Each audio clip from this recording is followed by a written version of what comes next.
Welcome. For a month now, people have been asking me questions or commenting on my Chux, thinking that they're too small or that you can't do the things or you can do those things because your Chux are so small. And that's half true. Most people are used to this type of Chux. In fun, I call these the Dinosaur Chux. I mean, it's being mean, but truly, if you knew where the next level was, you wouldn't be using them anymore either, and they would be extinct like a dinosaur.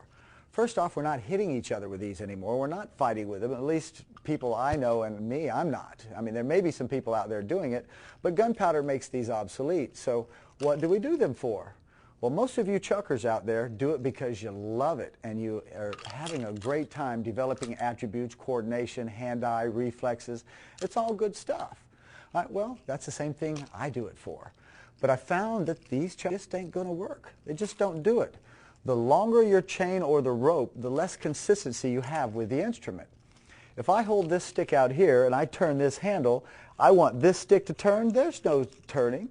This is not connected to this other than by an arbitrary chain or rope for no other reason than just to connect it at any given length, just to be connected.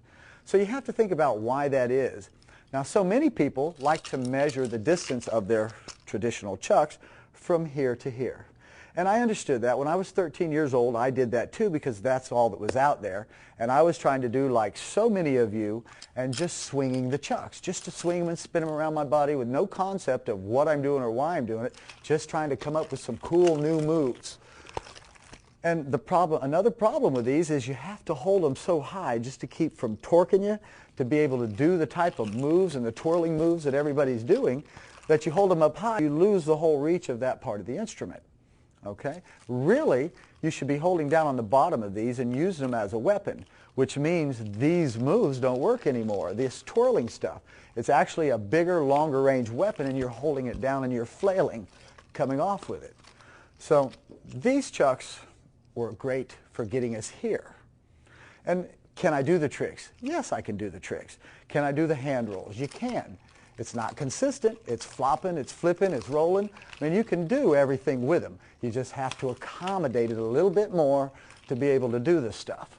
And I just don't like it. It's too much guesswork with the inconsistencies. So let's go to the Pro Chux, the ones that you see on the videos that I'm doing, and the new style.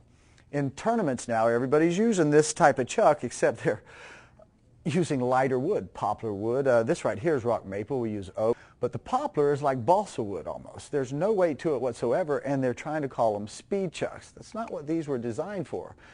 And they hold them up here. If you hold a pair of these Chucks up here, you've got a tinker toy. You hold the thing down here, you've got a weapon. And when I say weapon, it's for real. And I'm not worried about doing all this cool stuff that Bruce Lee made so famous. It made it exciting for me, and I did it, but then I learned the next level. I met my instructor, and he informed me there's more going on than you notice. So I started concentrating on Bruce Lee and started working on, well, where can I go to next? When I was a kid, it was all we could do just to stay on a skateboard, just to ride the skateboard. Now, look at the design changes of the skateboards, look at the tricks that everybody's doing. It's the next level. Same thing with the Chucks. You've got to get to the next level, and you need an instrument that'll go with you. These for the measurement. Everybody loves to measure from here to here.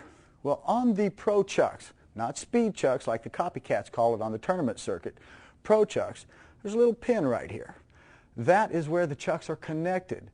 It's a balancing point. Actually balances right there on that connection. You'll notice if you hold your hand out and set the Chucks right there on it, the balancing points set where you guys are trying to measure from. That gives you the ability to be able to do these consistent rolls.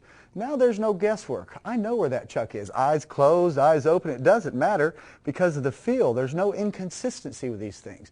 If I say go, they go. If I say stop, they stop. Wherever you want them to be, that's where they are. You want to bounce them off your head? You can. You can do anything with them because of the control factor. I wouldn't dream of doing that with those dinosaur things. It would kill me. It would hurt me. And it hurts your wrist and stuff eventually. So the reason I'm not so much now is because of old injuries and things like that.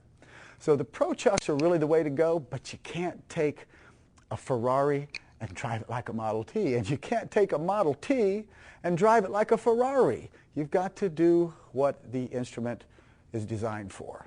And that's having fun with these things. You want to break something, you want to hit something, you can do it. These are there. When you hit with these, they're there for you to hit. It's a strike. There's a reason why you're doing this stuff, not just to twirl them and look cool and all these flashy moves. So there's more to this. This is part one. We'll be coming up with some more segments, so stay tuned. If you have some comments, let me know. Thank you.